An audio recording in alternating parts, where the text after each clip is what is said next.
Hello दोस्तों, स्वागत है आपका अपना YouTube channel supreme target board में। दोस्तों आज हम बताने वाले हैं हिंदी गद्यखंड का पैसेज मतलब गद्यांश, उसको कैसे हम अनुवाद करते हैं, कैसे गद्यांश पे आधारित प्रश्न आता है उसको कैसे हम सॉल्व करते हैं। परीक्षा में इम्पोर्टेंट है। परीक्षा में 2 गद्यांश आते हैं जिसमें से एक करना होता है, तो उसको हम बताएंगे कैसे सॉल्व किया जाता है, किस प्रकार हल किया जाता है, कैसे उसका संदर्भ लिखा जाता है, कैसे प्रसंग लिखा जाता है, कैसे व्याख्या किया जाता है। इसके पिछले वाले चैप्टर में हमने बता चुके हैं पहला चैप्टर का। ये दूसरा चैप्टर है, उसको बताने जा रहे हैं। ये यूपी बोर्ड का है, हिंदी गद्य का। इसमें आप ध्यान से देखेंगे और समझेंगे। आपका जयशंकर प्रसाद जो पिछले वीडियो में हमने पढ़ाया था ममता, उसका पैसेज कैसे आता है परीक्षा में, क्योंकि हर एग्जाम में मतलब बोर्ड के एग्जाम में आपको पता है पैसेज पे आधारित 2 गद्यांश आते हैं जिसमें से एक करना होता है। तो उसमें जो आपको समझ में आता है उसको आप पढ़ के अच्छा से उसका संदर्भ प्रसंग और व्याख्या लिखते हैं। तो चलिए हम एक पैसेज लिए हैं, गद्यांश लिए हैं, उसको बताते हैं कि कैसे किस प्रकार संदर्भ लिखा जाता है उसका। यहाँ पे एक दिया है छोटा सा पैसेज। देखिए एग्जाम में हमेशा 2 पैसेज आएंगे। गद्यांश पे आधारित कितना आएगा? 2। हिंदी गद्य से भी आएगा, हिंदी पद से भी आएगा। तो हिंदी गद्य वाला आपको हम बताने जा रहे हैं क्योंकि हिंदी गद्य का ही चैप्टर पढ़ा चुके हैं हम, और हिंदी पद वाला वो जब चैप्टर पढ़ाया जाएगा तो उसमें भी बताया जाएगा। इसके पहले चैप्टर जो मित्रता है उसके बारे में बता चुके हैं, उसको संदर्भ कैसे लिखा जाता है। क्योंकि संदर्भ प्रसंग व्याख्या सबका एक ही तरह होता है, बस व्याख्या अलग होती है, हर एक चैप्टर का अलग होता है, लेकिन लिखने का जो तरीका होता है वह सेम होता है। तो अगर अच्छा से आप समझते हैं तो एक ही चैप्टर को एक ही गद्यांश पे आप समझ के आसानी से बता सकते हैं।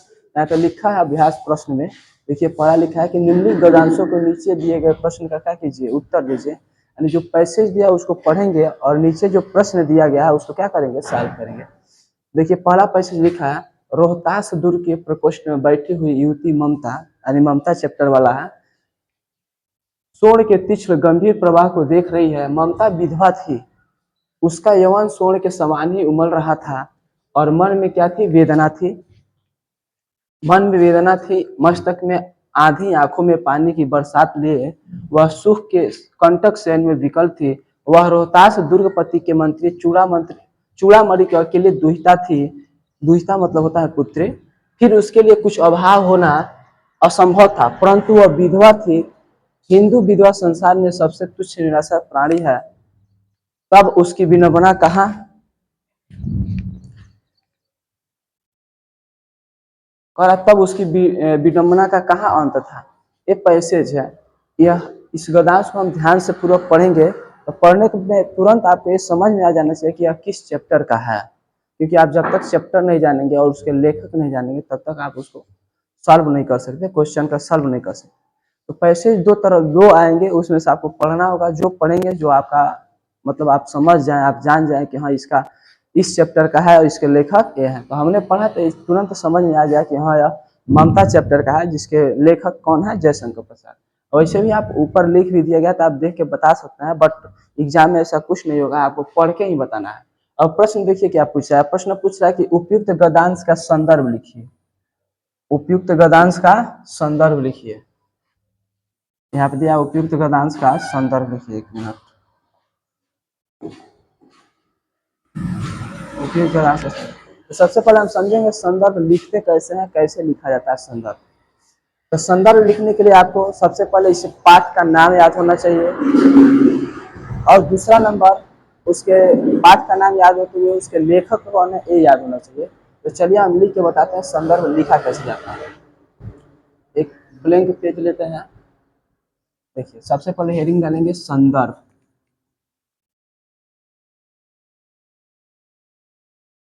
देखिए लिखने का तरीका ये भी होना चाहिए, आपके पास ब्लैक और ब्लू पेन हो तो ब्लैक से हेडिंग डाला जाता है, और कभी भी जो टाइटल मेन टाइटल होता है उसको ब्लैक पेन से ही यूज किया जाता है। तो ब्लैक पेन से हम हेडिंग डालेंगे, उसके बाद से उसमें लिखेंगे। लिखने का तरीका 2 होता है, बस देखिए लिखने का तरीका सबका सेम है, बस आप उसमें क्या करेंगे, पाठ का नाम और लेखक का नाम वहां से क्या करेंगे, चेंज करते जाएंगे। कोई भी चैप्टर का हो, बस पाठ का नाम और लेखक का नाम चेंज करेंगे, आसानी से हो जाएगा। लिखेंगे प्रस्तुत गद्यांश, प्रस्तुत गद्यांश। देखिए यह गद्य का है तो गद्यांश लिखेंगे, अगर वहीं पद का होता तो क्या लिखते, पद्यांश लिखते। लिखेंगे प्रस्तुत गद्यांश, हमारी पाठ्य पुस्तक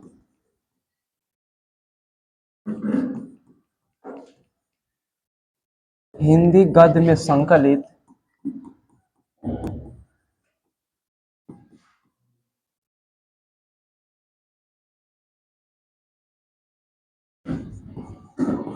ममता, पाठ का नाम यहाँ पे लिख देंगे, इन्वर्टेड कामा लगा देंगे। इसको आप लिखना तो अंडरलाइन दे सकते हैं या इसको ब्लैक पेन से यूज कर सकते हैं, ये बात याद रखिए। ममता नामक पाठ से लिया गया है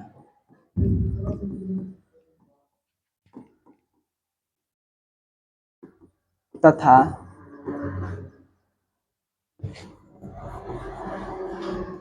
इसके लेखक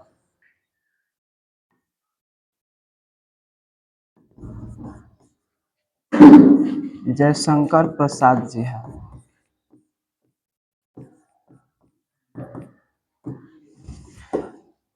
इसको भी आप ब्लैक पेन से लिख सकते हैं या इसे कॉमा लगा देंगे।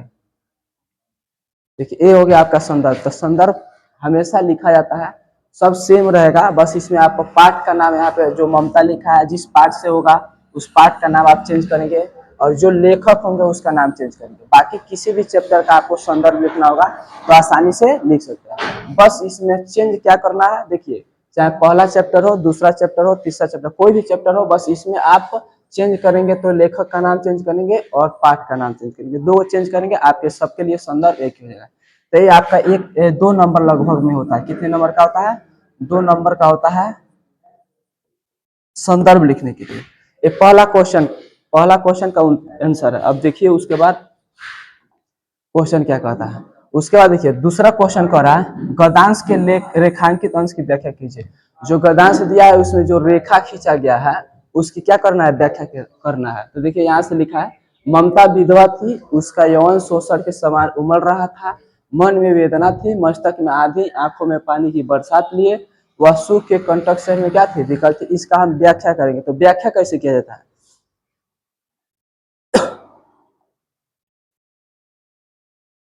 देखिए व्याख्या किया कैसे जाता है। व्याख्या में कुछ नहीं करना, बस वो जो लिखा है मान लीजिए आप समझे हैं तो उसको विस्तार से बढ़ा चढ़ा के आसानी से लिख सकते हैं। बट आप कुछ नहीं समझेंगे तो क्या करेंगे, जैसे वो पैसे दिया उसी बात को आप वैसे ही जैसे लिखा गया उसको आसानी से लिख सकते हैं। कि ममता के बारे में जैसे दिया उसी बात को बढ़ा चढ़ा के थोड़ा सा उसमें चेंजिंग करके उसकी उस बात को पूरा लिख देंगे तो आपका क्या हो जाएगा, व्याख्या हो जाएगा। वो भी लगभग कितने नंबर का होता है, 2 या 3 नंबर के आता है। ठीक है, तो कुछ नहीं समझ में आएगा तो जो पैसेज दिया उसी को क्या करेंगे, सेम टू सेम लिख देंगे, उसमें बस थोड़ा सा चेंजिंग करेंगे। थोड़ा सा चेंजिंग करने का तरीका क्या है, मतलब कैसे चेंजिंग करेंगे, बस उसी को बात को थोड़ा इधर उधर करके लिखेंगे। लिखेंगे प्रस्तुत गद्यांश में लेखक ने ममता के बारे में बताते हुए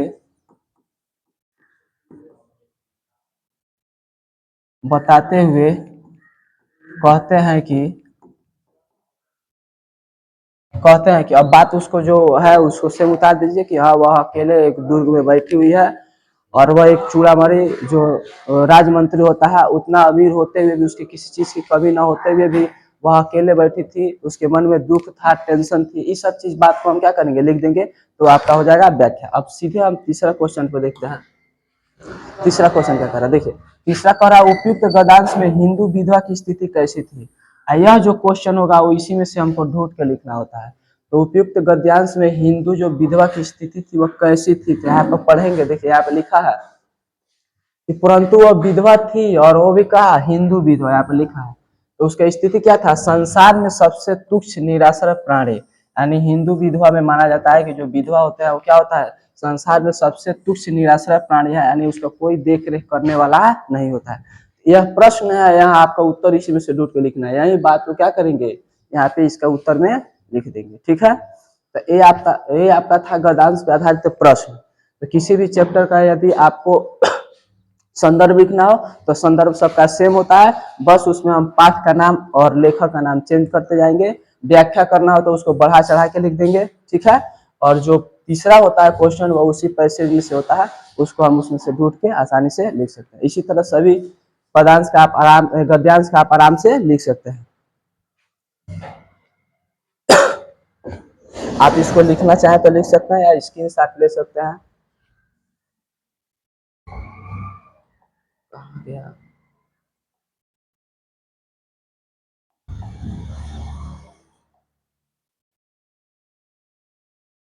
लिख सकते हैं।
ऐसे आपका हो जाएगा।